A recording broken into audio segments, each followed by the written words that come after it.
Meio-dia na Clube. 12:21, vamos em frente.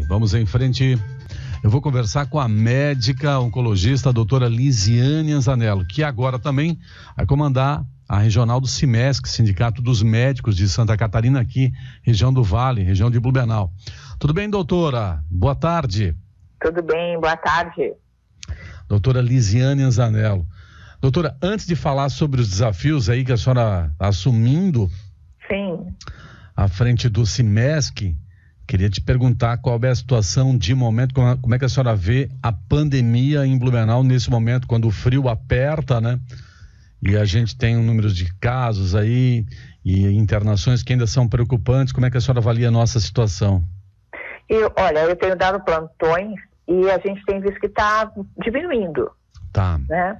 Então, eu acho que esse nível de vacinação, a gente tem que puxar muito pelas pessoas de tomarem a segunda dose. Por favor, não faltem as vacinações que estão agendadas, né? Então, é muito importante. Tá certo. Doutora, ainda a respeito da pandemia, né, no início, doutora, eu lembro que o governo federal, ele dava liberdade para que havia uma posição, né, do governo e dos conselhos de medicina de deixar que os médicos receitassem o que acharem melhor, né, dava liberdade para receitar, por exemplo, o kit Covid, enfim. Como é que está isso hoje, doutora? O que está sendo receitado para os pacientes com Covid?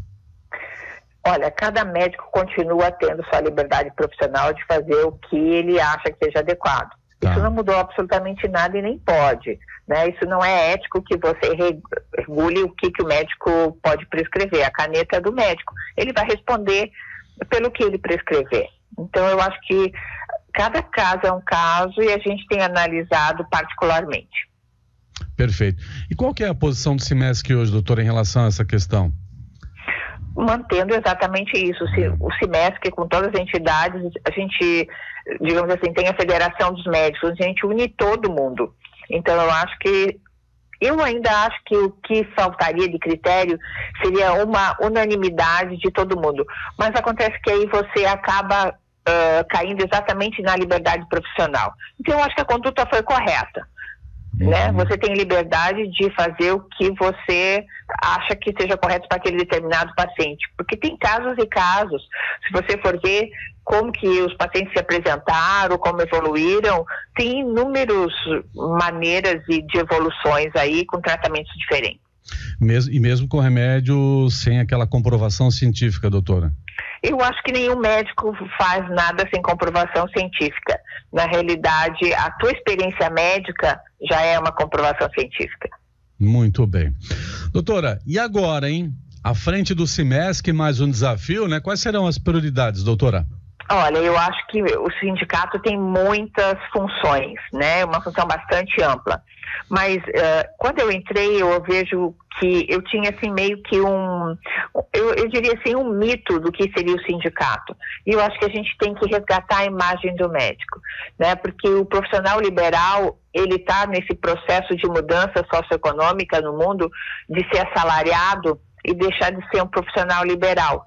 E você sabe que os assalariados, eles começam a ter limitações no seu trabalho, né?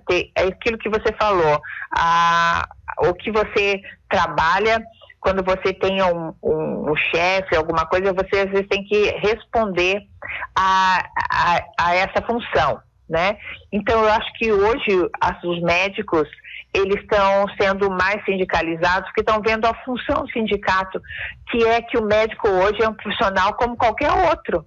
Não é mais estigmatizado pelo sacerdócio pejorativo, eu acho, né? Tipo, os sacerdotes, por exemplo, mesmo que seja aquele sacerdócio, eles recebem da igreja pós-condições de moradia, alimentação, transporte, lazer, né? E assim consegue realizar o trabalho deles digno. E nós não. A gente tem que ter essa coisa de ser sacerdote, né? De fazer tudo por amor, né? Sem ganhar nada.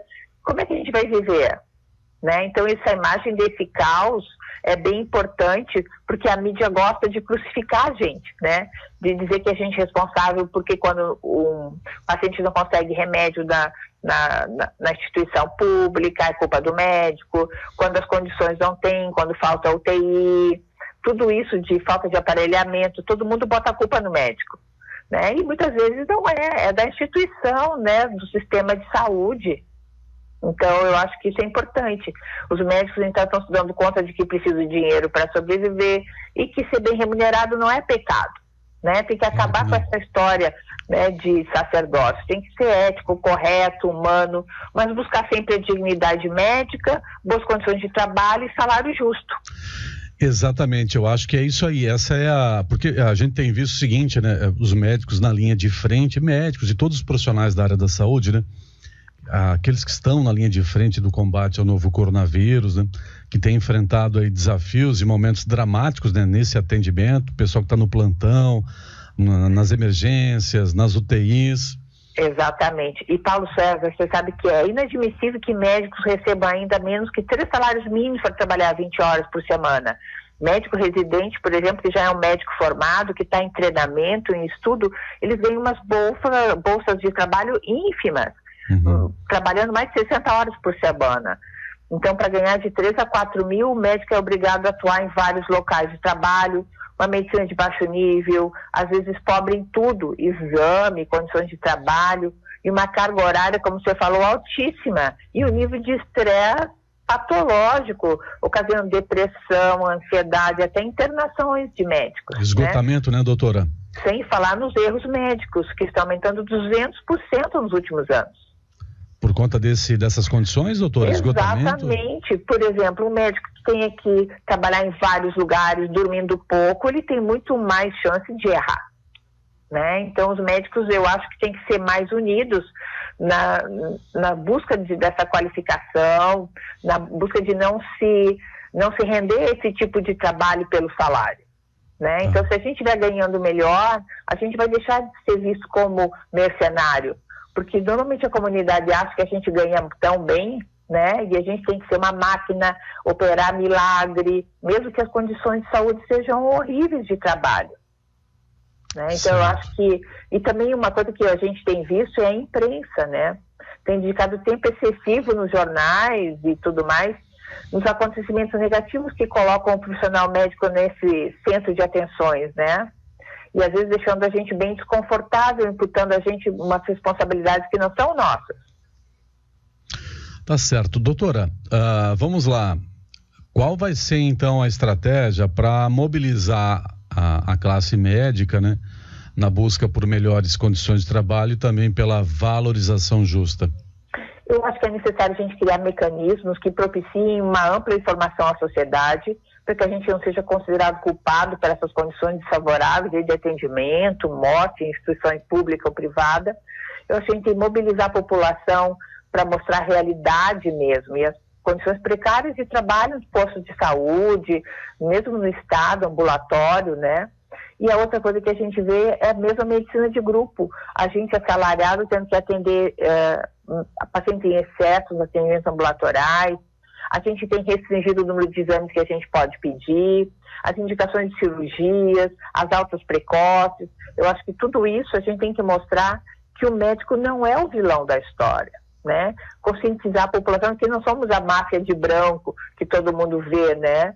Que a gente precisa de bom salário, que a gente tem que ter tempo para estudar, para fazer uma boa medicina, né? Que o tempo de atendimento também é importante. Então, isso que é importante, e essa atuação efetiva dessas entidades médicas, através do sindicato, para a gente poder mediar entre o médico e o Estado e ser um interlocutor dessa expressão dos profissionais, das necessidades que a gente precisa.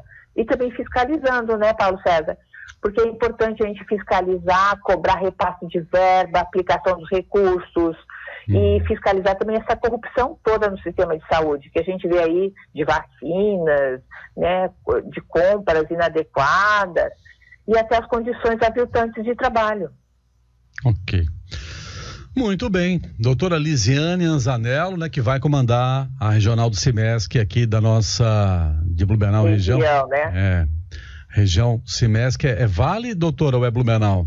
Não, a gente tem 23 entidades regionais. Né? Tem Blumenau, a gente tem Brusque, tem Rio do Sul. Então, regional várias Blumenau. Entidades. A gente vai atuar aqui em Blumenau.